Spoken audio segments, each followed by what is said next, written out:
4 నెలల బిడ్డతోటి మా అబ్బాయితో ఇక్కడికి వచ్చాను. 2 సంవత్సరాల అమ్మాయితో ఇక్కడికి వచ్చాను. అంత చిన్న వయసులో ఉన్న ఆ పిల్లల సంరక్షణలో నేను ఉన్నప్పుడు అర్ధరాత్రి వచ్చి నా భర్తను పట్టుకెళ్ళిపోయారు పోలీసులు. ఒక 40 మంది పోలీసులు వచ్చి నక్సలైట్ అని. అయితే అన్నయ్య చెప్పినట్లుగా నేనైతే ఏడవలేదు. అప్పటికే నేను బజ్జా తారకం గారి పుస్తకం చదివే ఉన్నాను, పోలీసులు అరెస్ట్ చేస్తే ఏం చేయాలనేది. ఇక్కడ విశాఖపట్నంలో ఉన్న ఏ స్టేషన్లో అయితే నా హస్బెండ్ పెట్టాడో ఆ స్టేషన్ ముందు ఒక 50 మంది మా కాలనీ కుర్రాళ్ళందరినీ తీసుకెళ్ళి అర్ధరాత్రి రోడ్డు మీద బైఠాయించారు. అర్ధరాత్రి అక్కడ ఎందుకంటే ఎన్టీ రామారావు ఇంటి ముందే 600 మంది మహిళలతో వెళ్ళి 85 అక్టోబర్ 27వ తారీఖున రామారావు బయటికి రావాలి, వీ వాంట్ జస్టిస్, దగ్గుబాటి చెంచురామయ్యను అరెస్ట్ చేయలేని అసమర్థ ముఖ్యమంత్రి నువ్వు గద్దె దిగు అని నడి రోడ్డు మీద అబెడ్స్లో ఆయన ఇంటి ముందు కూర్చుని అరిసి అరెస్ట్ అయిన లీడర్స్ అందరినీ అర్ధరాత్రి విడుదల చేయించి 28 డిమాండ్లు ఓకే చేయించి ఆయన చేత సంతకం పెట్టించుకుని కానీ లోనకి వెళ్ళనివ్వని ఒక ఉద్యమ చరిత్ర ఉన్న నేను ఇటు రాజేంద్ర ప్రసాద్ గారు నా భర్తను TADA case, first government of India TADA case పెట్టబడినప్పుడు ఒక సెంట్రల్ గవర్నమెంట్ అండర్టేకింగ్లో ఉన్న ఒక కంపెనీ బిహెచ్పి ఎంప్లాయీని, ఒక పర్మనెంట్ ఎంప్లాయీని ఫస్ట్ టైం ఆ కేసు కింద అరెస్ట్ చేసి జైల్లో పెట్టినప్పుడు ఒక ఉద్యమ చైతన్యం ఉన్న వ్యక్తిగా నేను ఎట్లా చేతులకు ముడుచుకుని కూర్చుంటాను. నా పోరాటాన్ని నా కుటుంబం వరకు వచ్చినా నేను ఆగలేదు, ఎవరి కాళ్ళు పట్టుకోలేదు, రోడ్డు మీదే బైఠాయించాను. చివరికి కత్తి ప్రదీప్ చంద్ర గారు అప్పుడున్న జిల్లా కలెక్టర్ ఆయనకున్న మ్యాజిస్ట్రేట్ పవర్స్ను ఉపయోగించుకుని అతన్ని ఎన్కౌంటర్ చేయడానికి ఎక్కడో తీసుకెళ్ళిపోతే ఆ కళ్ళు గంతలు కట్టేసి అక్కడి నుంచి మళ్ళా అగు మేఘాల మీద మళ్ళీ వెనక్కి తీసుకొచ్చి ఆ చింతపల్లిలో శ్రీరావుల నుంచి తీసుకొచ్చి నాకు అప్పగించేలాగా నా పోరాటం నడిచింది. కలెక్టర్ గారు కానీ పోలీసులు కానీ ఎక్కడికి కదలకుండా నేను రోడ్డు మీద బైఠాయించడం జరిగింది ఆ 2 చిన్న పిల్లలతో. ఆ తర్వాత అతన్ని నువ్వు అరెస్ట్ చేస్తే, నువ్వు రుజువులు ఉంటే, నీకు సాక్ష్యాలు ఉంటే, మీ కాన్స్టిట్యూషన్ ఉంది, మీ రాజ్యాంగం ఉంది, మీ ఇండియన్ పీనల్ కోడ్ ఉంది, మీరు శిక్షించండి, కోర్టులో పెట్టి రుజువులు చూపించండి, అంతే తప్ప ఒక ఇల్లీగల్గా ఒక వ్యక్తిని కస్టడీలో తీసుకోవడానికి వీల్లేదు అని ఫైట్ చేసినప్పుడు అతన్ని అరెస్ట్ చేసిన వాళ్ళే అనివార్యంగా ఎన్కౌంటర్ చేయకుండా కోర్టుకు సరెండర్ చేయాల్సి వచ్చింది. ఆ కోర్టులో కేసు నడిచింది, ఆయన నిర్దోషని బయటకు వచ్చాడు. చాలా పెద్ద పోరాటమే అది, ఎందుకంటే సాక్ష్యాలు ఉండవు ఇలాంటి వాటికి. రాజ్యానికి వ్యతిరేకంగా ఆలోచనలు ఉన్నా, పని చేస్తున్నా, అన్నం పెట్టినా, ఆశ్రయం ఇచ్చినా అదొక పెద్ద నేరం ఈ దేశంలో. అది మనం మానవతా దృక్పథం అనుకుంటాం, మానవ ధర్మం అనుకుంటాం, సాటి మనిషిని ప్రేమించడం, సహాయపడటం. సో ఈ వ్యవస్థలో అది నేరం. మావో చెప్పాడు కదా, ఇవన్నీ కూడా నేరమే అధికారమై ఉన్నప్పుడు నోరుండి, చెవులుండి, కళ్ళుండి చూస్తున్న ప్రతి ఒక్కడు మాట్లాడబోతా నేరస్తులు అవుతాడు. అలా నేరస్తులం కాలేక పని చేస్తూనే ఉన్నాం. 45 సంవత్సరాలు ఉద్యమాల్లో ఉన్నాం. శరీర అవయవదాన ఉద్యమాన్ని స్టార్ట్ చేయకముందు ఇంకా చాలా ఉద్యమాలు గతంలో మేము చేసాం. అయితే ఇది ఇక్కడికి వచ్చిన తర్వాత ఇందాక బాబు చెప్పినట్లుగా ఒక ప్రత్యామ్నాయ సంస్కృతిని, ఒక సైంటిఫికల్ టెంపరమెంట్ని, అంటే చావు చుట్టూ కూడా ఒక ఉద్యమమా అని ఎవరైనా ఆ రోజుల్లో నన్ను అడిగారు. ఎందుకంటే చావు దుఃఖపూరితం. మానవ జీవితంలో అన్నీ మాట్లాడగలుగుతుంటాం మనం, అన్నీ ప్లాన్ చేసుకుంటాం మనం, కానీ మరణం వచ్చేసరికి ఎవరు మాట్లాడం. అదేదో వినరానిది అశోభం, మరణం గురించి మాట్లాడటం ఏంటి అనుకున్న రోజుల్లో మరణాన్ని కూడా శిరస్మరణం చేయొచ్చు, మరణం ద్వారా కూడా ఈ సమాజ రుణం తీర్చుకోవచ్చు, మరణం ద్వారా 10 మందికి జీవితాన్ని ఇవ్వచ్చు, మరణం ద్వారా కూడా ఆధునిక వైద్య రంగ పరిశోధనలకి మనం ఒక పరిశోధనాగారం కావచ్చు, ఈ ఒక బోధనోపకరణం కావచ్చు, ఒక విజ్ఞాన గ్రంథంగా నిలిచిపోవచ్చు అనే ఉద్దేశంతో ఈ యొక్క మరణించిన జీవించండి అనే నినాదాన్ని ఇచ్చిన వ్యక్తిగా, అఖిల భారత శరీర అవయవదాతల సంఘం వ్యవస్థాపకులుగా, ఇప్పుడు మన 2 తెలుగు రాష్ట్రాల్లో 58,000 మందిని టోటల్ బాడీ డొనేట్ చేసిన వ్యక్తులుగా విల్లు రాసి సబ్మిట్ చేసేటట్టుగా, అట్లాగే జీవనదానం అని మీరు ఈవేళ కొన్ని 100,000 మంది ప్రాణాలు నిలబడుతున్నాయి. ఆ జీవనదానం అనే యాక్ట్ 2013లో తీసుకొచ్చిన వ్యక్తిగా, అట్లాగే Savitribai Phule education and charitable ట్రస్ట్ని స్థాపించి ఎవరైతే మన బిడ్డలు ఉన్నారో, ఎవరైతే ఇంకా ఉన్నత విద్యకు నోసుకోలేకపోతున్నారో, పేదరికం వాళ్ళకి ఎప్పటికీ శాపం కాకూడదు, ఈ వ్యవస్థలో ఉన్న లోపం, ఈ అసమానతలో ఉన్న లోపం అనేది తెలిసిన వ్యక్తిని కాబట్టి నా దగ్గరున్న ప్రతి రూపాయిని ఆ బిడ్డల విద్యా సముపార్జనకే ఖర్చు పెట్టడం అనేది నాకు ఒక జీవితంలో ఆచరణగానే నా 40 ఏళ్ల జీవితం నాది, ఉద్యోగ జీవితం కూడా నా ఉద్యమ జీవితం 45 ఏళ్ళు అయింది నేను ఉద్యమాల్లోకి వచ్చి. సో ఈ రకంగా వృత్తిని ప్రవృత్తిని కూడా బ్యాలెన్స్ చేసుకుంటూ నేను నమ్మిన సిద్ధాంతాన్ని ఆచరిస్తూ వచ్చాను. ఇటీవలే ఈ రాష్ట్ర ముఖ్యమంత్రిని ఇతర ఉన్నతాధికారులను కలిసి 2011 నుంచే నేను మాట్లాడుతున్నాను. అవయవదానం చేసిన వాళ్ళు నిజమైన దేశభక్తులండి. ఒక దేశం కోసం చనిపోయిన వాళ్ళు ఒక జవానికి ఇచ్చే గౌరవ మర్యాదలే తను చనిపోతే ఒక 10 మందిని ప్రాణాలు నిలబెట్టిన అవయవదాతకు కూడా ఇవ్వాల్సిందే. కానీ సెలబ్రిటీలను చెప్పుకునే వాళ్ళు లేదా రాజకీయ నాయకులకి వాళ్ళకి కాదండి, రాజలాంఛనాలతో అధికార లాంఛనాలతో మీరు అంత్యక్రియలు చేయాల్సిందే. నిజమైన దేశభక్తులు తాము మరణిస్తూ 10 మంది జీవితాలు నిలబెడుతున్న అవయవదాత అని చెప్పి ఒప్పించి జీవో నెంబర్ 95 లాస్ట్ జూలై 12 మేము కలిసి ఆయనతో అరగంట మాట్లాడి కన్విన్స్ చేసి తర్వాత మొన్న ఆగస్టు 9వ తారీఖున నాకు నెల రోజులు టైం ఇవ్వమని అడిగాడు ఆయన. ఆ నెల రోజులకు ముందే ఆగస్టు 9వ తారీఖున ఆ జీవో నెంబర్ MS 95 అవయవదాతకు కూడా ఇప్పుడు అంత్యక్రియలు అధికార లాంఛనాలతో జరుగుతాయి. అదొక్కటే కాదు, ఆ ప్రభుత్వ ఉద్యోగమో ఒక ఉపాధో ఆ కుటుంబానికి చూపించేదాకా ఈ ఉద్యమం నడుస్తుంది. అట్లాగే పేదల ప్రాణాలు కూడా నిలబెట్టాల్సిన బాధ్యత ఈ ఉద్యమం మీద ఉంది. కాబట్టి ప్రతి ఒక్క వ్యక్తి ట్రాన్స్ప్లాంటేషన్ చేయాలంటే ఉచితంగా ప్రభుత్వమే చేయాలి. అది తెలంగాణ గవర్నమెంట్ చేత అది మేము చేయించగలిగాం. ఆరోగ్యశ్రీ పరిధిలోకి తీసుకొచ్చి ఎక్కడ కూడా ఏ రకమైన ట్రాన్స్ప్లాంటేషన్ అయినా డబ్బులు ఖర్చు అవ్వకుండా పేదవాళ్ళకు ఉచితంగా ఆరోగ్యశ్రీ పరిధిలోకి తీసుకురావాలని ఇంకా దాదాపు ఒక 20 డిమాండ్స్ 2011 నుంచి కూడా నేను ప్రభుత్వాల ముందు పెడుతున్నాం. ఆ జీవన్ దాన్ యాక్ట్ వచ్చినట్టుగానే MS జీవో నెంబర్ 95 వచ్చినట్లుగానే అనేక ఉద్యమాల్లో ఉన్న వ్యక్తులం కాబట్టి కొంచెం ఓపికతోటి సహనంతో పట్టుదలతోటి అనుకున్నది సాధించే వరకు విశ్రాంతి తీసుకునే లక్షణం మా దగ్గర లేదు. కాబట్టి ఖచ్చితంగా ఇది ఒక మానవీయ ఉద్యమం, ఒక సామాజిక ఉద్యమం. కాబట్టి మనుషులు ప్రేమించే వాళ్ళు మాత్రమే చేయగలుగుతారు. కాబట్టి చేయగలం, మేము చేద్దామని మీ అందరి సపోర్ట్ ఉండాలని.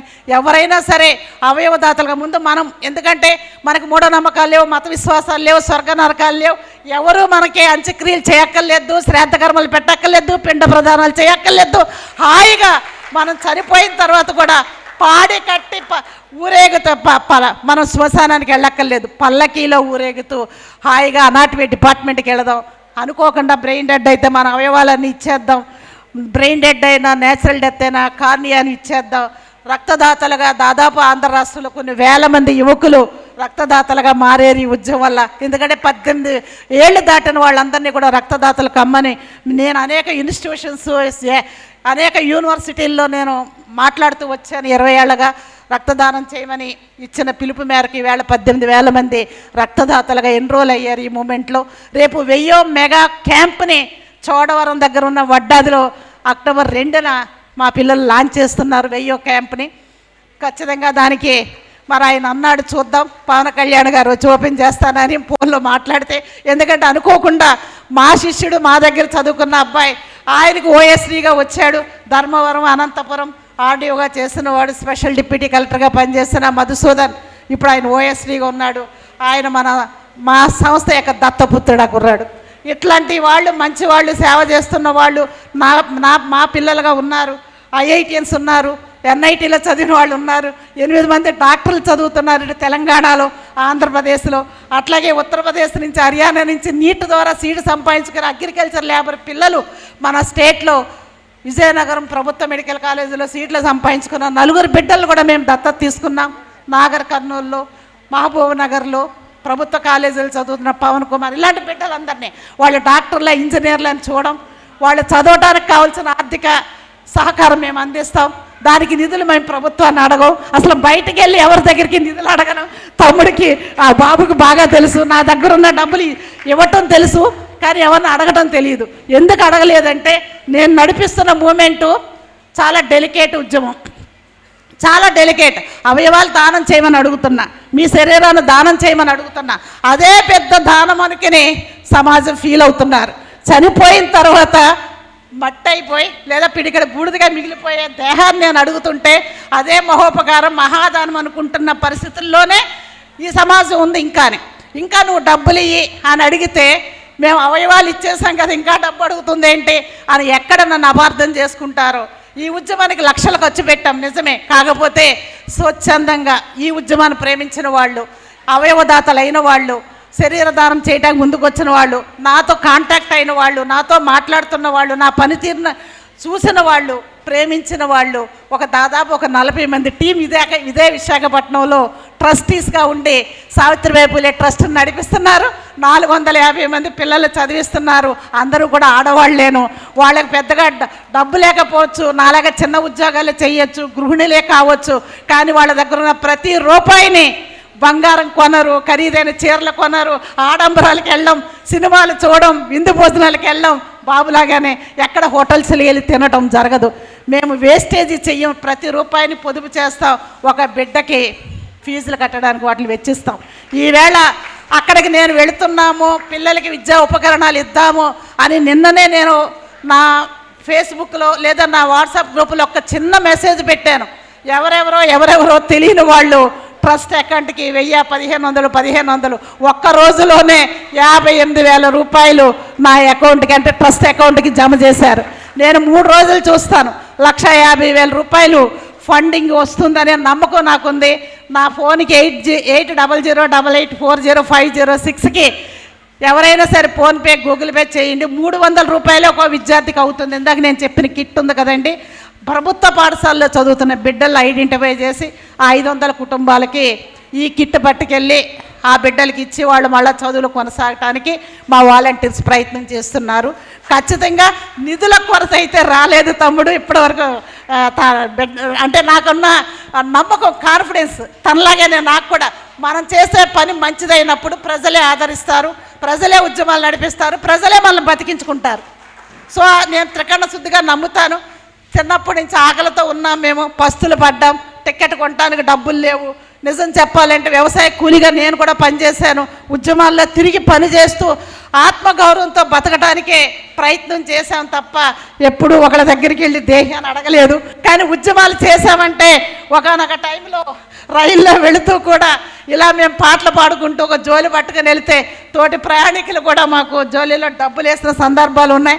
వాటితోటి 100 మందిమే అరటిపళ్ళు కొనుక్కుని తిని కడుపు నింపుకున్న వాళ్ళం. కారం చేడు ఉద్యమంలో 6 నెలల పాటు ఉన్నాం. సరైన తిండి లేదు. ఆ ఇసుక పర్ల మీద అందరికీ భోజనం పెట్టేటప్పుడు ఆ ఇసుక తుఫాన్లాగా వచ్చి మా ఇస్తర్ల మీద పడేది. ఆ ఇసుకతోట సాంబార్ అన్నం తిని బతికిన రోజులు ఉన్నాయి. ఈవేళ ఒక టీచర్గా సమాజంలో నాకు మంచి శాలరీతో నేను బతికే అవకాశం నాకు ఉంది. నేనే నా కోసం బతికితే, కానీ నా చుట్టూ ఉన్న పిల్లలు కూడా సుఖ సంతోషాలతో బతికినప్పుడే నేను సుఖంగా బతికాను అనే దానికి ఒక గౌరవం, ఒక అర్థం ఉంటుంది. చుట్టూ ఇన్ని సమస్యలు ఉన్నప్పుడు, చుట్టూ ఇంతమంది పిల్లలు ఆకలితో ఉన్నప్పుడు, చుట్టూ ఇన్ని అసమానతలు ఉన్నప్పుడు, ఇంత వివక్షత ఉన్నప్పుడు మనం చూస్తూ సంతోషంగా ఉండటం అది ద్రోహం అవుతుంది. ఆత్మద్రోహం అంటే మనస్సాక్షికి మనం ద్రోహం చేసుకున్న వాళ్ళం అవుతాం. అది చేసుకోలేకే చివరి క్షణం వరకు కూడా సమాజంలో ఇలాంటి పనులు. బాబుని ఎందుకు ఇష్టపడతాను, నరేష్ని, నా కొడుకు, ఎంత గొప్ప పోరాటం. ఎందుకంటే ఆ రోజుల్లో ఇలాంటి ఉద్యమాల్ని, ఇలాంటి పోరాటాలు ఎంత కన్స్ట్రక్టివ్గా, ఇంత నిర్మాణాత్మకంగా నిర్మించగలిగిన నాయకత్వం మాకు దొరకలేదు. మాకు ఆ స్పిరిట్ ఉంది, అప్పుడు పనిచేయాలనే తపన ఉంది. కానీ ఒక కాంక్రీట్గా తనలాగా నడిపించగలిగిన నాయకత్వ లోపం వల్ల ఆ హేతువాద నాస్తిక ఉద్యమాలన్నీ చిన్నాభిన్నం అయిపోవటం వల్ల భారతదేశంలో ఇలా ఆర్ఎస్ఎస్, మతోన్మాద శక్తులు, హిందుత్వ శక్తులు మన దేశాన్ని ఈవేళ ఆక్రమించుకుని పరిపాలించే స్థితికి హేతువాద నాస్తిక ఉద్యమాలు బలహీనపడటం వల్లే జరిగింది. ఇదే ఉద్యమాలు, ఇలాంటి నాయకత్వమే అప్పుడు ఉండుంటే ఆర్ఎస్ఎస్ ఫోర్సెస్ కాదు వచ్చేది, వామపక్ష శక్తులు, ప్రగతిశీల శక్తులు అధికారంలోకి వచ్చి ఉండేవి. దీనికి వైఫల్యం అంతా కూడా ఈ సమాజంలో ప్రగతిశీల శక్తులు, హేతువాద నాస్తికోద్యమాలు నడిపించే వాళ్ళ మీదే బాధ్యత కూడా ఉంటుందనేది మనం ఫీల్ అవ్వాల్సిందే, ఆత్మవిమర్శన చేసుకోవాల్సిందే. ఈవేళ మాకు తన రూపంలో ఒక ఆశాదీపం, ఒక వెలుగు. ఈ దేశాన్ని ఎప్పటికైనా ఈ మతోన్మాదం నుంచి విముక్తి చేయటానికి, ఈ కులతత్వం నుంచి విముక్తి చేయటానికి, ఈ దేశంలో దోపిడీ లేకుండా, హింస లేకుండా, అసమానత లేకుండా, అణిచివేత లేకుండా ఈ తిరోగమన శక్తులు ఏవైతే ఉన్నాయో వాటి ఖరైన పలాయనవాదం సిద్ధగించాలంటే, ఆర్ఎస్ఎస్ ఫోర్సెస్ వెనక్కి పోవాలంటే, ఈ బజరంగ దళ, హిందూ పరిషత్ లాంటి శక్తుల్ని ఓడించాలంటే మన శక్తులు బలోపేతం కావాలి. హేతువాద నాస్తికోద్యమాలు కానీ, మూఢనమ్మకాల నిర్మూలన శక్తులు కానీ, ఈ పోరాటం కానీ, తాను ఎంచుకున్న మార్గం కానీ ఇది తప్ప ఇంకా అన్యం శరణం నాస్తి, ఇంకొక మార్గం లేదు. ప్రగతిశీల శక్తులు బలపడాల్సిందే. ఇలాంటి ప్రత్యామ్నాయ ఉద్యమాలు నిర్మించడానికి కంకణం కట్టుకోవాల్సిందే. ఈవేళ చిన్న వయసులోని భార్యాభర్తలు ఇద్దరు చేస్తున్న ప్రయత్నం కానీ ఆ పోరాటం కానీ సామాన్యమైంది కాదు. ఎన్ని సవాళ్ళను ఎదుర్కోవాలో అనుభవించి వచ్చిన మాకు తెలుసు. ఎన్ని అవమానాలు ఎదుర్కోవాల్సి వచ్చిందో మాలాంటి వాళ్ళకి తెలుసు. ఈవేళ తను పడుతున్న బాధలు కూడా ప్రత్యక్షంగా చూస్తున్నాం, అవమానాలు చూస్తున్నాం. ఇలాంటి వ్యక్తులకి మనం దన్నుగా నిలబడాలి, బాసడగా ఉండాలి, మరింతగా సంఘటితం అవ్వాలి. కొన్ని వందల మందిగా వచ్చిన మీరు, వేల మందిగా వచ్చిన మీరు నెక్స్ట్ ఇయర్ కల్లా 10,000 మందితో, లక్షలాది మందితో ఒక పెద్ద బహిరంగ సభని జరపగలిగే స్థాయికి మీరంతా ఎదగాలి. ఆ నాయకత్వం, ఆ మార్గదర్శకత్వం, ఆ గైడెన్స్ కానీ, ఆ సిద్ధాంత భూమిక కానీ నరేష్ ఇవ్వగలడు. తన మీద మాకు అపారమైన నమ్మకం ఉంది. ఎందుకంటే మా భవిష్యత్తు తనలో చూస్తున్నాం, తనలో కనిపిస్తుంది. ఈ దేశానికి ఏదైతే కావాలో, ఏ విముక్తి అయితే కావాలో, ఏ మార్గం అయితే అవసరమని మేము భావిస్తున్నామో కరెక్ట్గా ఆ మార్గంలోనే వచ్చాడు. మళ్ళీ చెప్తే తను నేను పొగట్టడం అనుకోకండి. నాకంటే చిన్నవాడు ఇలాంటి పొగడకూడదు అంటే సెంటిమెంట్గా కాదు, తన వెనక అనుకోవాల్సిన మాటలు ఇవి. అంబేద్కర్ని, పెరియార్ని, మన నారాయణ గురిని, జ్యోతిరావుని, అమ్మ సావిత్రిబాయి పూలేని అందరినీ ఒక చోట చూసుకోవాల్సి వస్తే నైర్ బరేష్లోనే నేను చూసుకుంటాను. అలాంటి నైర్ బరేష్ మన కాలపు వీరుడు, మన కాలపు యోధుడు, మన కాలపు చెగువేర. మీరు కాపాడుకోండి, మీ గుండెల్లో పెట్టుకొని దాచుకోండి అని చెప్పి కోరుకుంటూ ఈ అవకాశం ఇచ్చినందుకు నేను వస్తాను. రేపు నేను మాట్లాడను, మీతో పాటు వింటాను నేను. Thank you.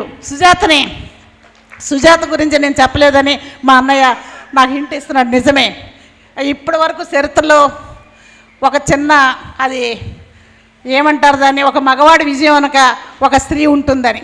కానీ నేనేమంటానంటే ఒక స్త్రీ విజయం వెనకాల ఇప్పుడు ఈవేళ తను టీచర్గా, ఈ సామాజిక ఉద్యమానికి ఒక ఫౌండర్గా తను ఉందంటే బైరి నరేష్ ఎంతటి స్త్రీతత్వవాది, ఎంత ప్రజాస్వామికవాది అనేది తేటతెల్లం అవుతుంది. తన గురించి చెప్పక్కర్లేదు. సప్రెస్ చేసే స్వభావం లేనివాడు కాబట్టి ఆడవాళ్ళమైనా మగవాళ్ళమైనా సామాజిక విప్లవ పోరాటంలో భాగస్వాములు అయితేనే ఇంతమంది ఆడవాళ్ళు ఇక్కడికి రాగలిగారు. ఆ నమ్మకం ఉన్నవాడు, ఆ రకంగా స్ఫూర్తినిచ్చినవాడు, ఆ రకంగా కుటుంబాలతో, పిల్లలతో సహా అందరూ హాజరయ్యేటట్టుగా చూడగలిగాడు. కాబట్టి కుటుంబాలు ఉద్యమాల్లో భాగమైనప్పుడు తప్పకుండా మనం ఆశించిన సమాజం వస్తుంది. ఇక సుజాత కష్టపడుతుంది. తను నాలాగా టీచరు, ఇటు కుటుంబాన్ని, ఇటు పిల్లల్ని, ఇటు సమాజం కోసం మార్పుని. నిజం చెప్పాలంటే అది అష్టావధానమే వాళ్ళ భాషలో చెప్పాలంటే. ఇదంతా చేస్తూ కూడా సామాజిక స్పృహ ముందుకెళ్తుంది. కాబట్టి నా బిడ్డ లాంటి వాళ్ళు వీళ్ళు చేసే ప్రతి ప్రయత్నానికి కూడా ఖచ్చితంగా నేను హృదయపూర్వక అభినందనలు. కాస్త సుజాతకి మరిన్ని అభినందనలు. ఎందుకంటే కష్టాల్లో ఓర్చుకుంటుంది. నరేష్ జైలుకి వెళ్ళినప్పుడు సాధారణంగా ఒక ఆడపిల్ల అయితే, మామూలు ఆడపిల్ల అయితే చాలా భయపడేది, బెంబేలు పడిపోయేది. చాలా ఎందుకు వచ్చిన ఉద్యమాలు, ఎందుకు వచ్చిన పోరాటాలు, నువ్వు ఉండు సైలెంట్గా ఇంట్లో ఉండు, ఇంక వద్దు, ఇవేమి వద్దని డిస్కరేజ్ చేసి ఉండేదేమో. కానీ సుజాత ఆ పటుత్వం ఏంటో, ఆ నాయకత్వ లక్షణం ఏంటో, ఆ ధైర్యం ఏంటో, ఆ స్థైర్యం ఏంటో మళ్ళా విజృంభించి రెట్టింపు శక్తితోటి వాళ్ళిద్దరూ కలిసి పనిచేయటమే మనకి నిదర్శనం, మనకి తార్కాణం. ఆ అమ్మాయి పోరాటశీలతకి ఇంతకంటే నిదర్శనం ఏం కావాలి? ఇదే స్పిరిట్ని, ఇదే పోరాట తత్వాన్ని చివరి వరకు కొనసాగించండి. చెప్పాను కదా, నా ఊపిరి ఉన్నంత వరకు, నేను పనిచేస్తూ ఉన్నంతకాలం మీ వెనక నేను ఉంటాను. మీరు చేసే ప్రతి కార్యక్రమానికి నేను కూడా ఒక సైనికురాలుగా లేదా ఒక సమిధగా మీతో నడవటానికి సిద్ధంగా ఉన్నాను. సో మిత్రులారు, ఎక్కువ మాట్లాడేనేమో, మీ ఆకలి కూడా మర్చిపోయి ఉన్నారు. హృదయపూర్వకంగా ధన్యవాదాలు. జై భీమ్. ఒక విప్లవం, ఒక ఉద్యమం, నిజమైన ఒక లేడీ తలుచుకుంటే ఏదైనా చేసి చూపిస్తుంది అనే సత్యాన్ని మనకి కళ్ళ ముందు చూపించిన ఈ అద్భుతం. ఈరోజు ఇలాంటి జీవిత చరిత్రలను చదివినప్పుడు మహానుభావుల గురించి చదివినవి గుర్తొస్తూ ఉంటాయి. వీళ్ళు ఇంత త్యాగాలు చేశారా అని.